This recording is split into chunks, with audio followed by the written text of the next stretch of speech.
Hi friends, எல்லாருக்கும் வணக்கம். நீங்கள் இப்போ பார்த்துட்டு இருக்கிறது நெய் தக்காளி. இதோட இன்னொரு பேர் சொடக்கு தக்காளி. இந்த மாதிரி செடியிலேருந்து பறித்தோம்னா அந்த தோலை உரிச்சா உள்ள தக்காளி பழம் இருக்கும். இந்த மாதிரி சின்ன வெளியில் ஆரஞ்சு நிறத்தில் இருக்கும். அது உள்ளே இருக்கிற விதைகளும் ரொம்ப சிறிய அளவில் தான் இருக்கும். சாப்பிட்றதுக்கு ரொம்பவே இனிப்பு சுவையோடு தாங்க இருக்கும். இந்த செடி பார்த்திங்கன்னா கிராமப்புறத்துலாம் நிறைய சாலை ஓரங்களில் வளர்ந்துருக்குங்க. இந்த பழத்துக்குள்ளே இருக்க விதையை போட்டாலே இந்த செடியை வளர வச்சிடலாம்.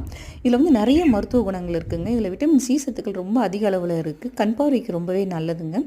அதே மாதிரி உயர் ரத்த அழுத்தம் இருக்கிறவங்க இதை சாப்பிட்டாங்கன்னா அவங்களோட பிபி வந்து ரொம்பவே கண்ட்ரோலில் இருக்கும், வச்சுக்க உதவும். அதே மாதிரி சுகர் பேஷண்ட்டு, ஆரம்ப கால சுகர் பேஷண்ட்டு வந்து இதை சாப்பிட்டாங்கன்னா அவங்களுக்குமே இதை வந்து சுகரை வந்து கண்ட்ரோலில் வச்சுக்க உதவும்.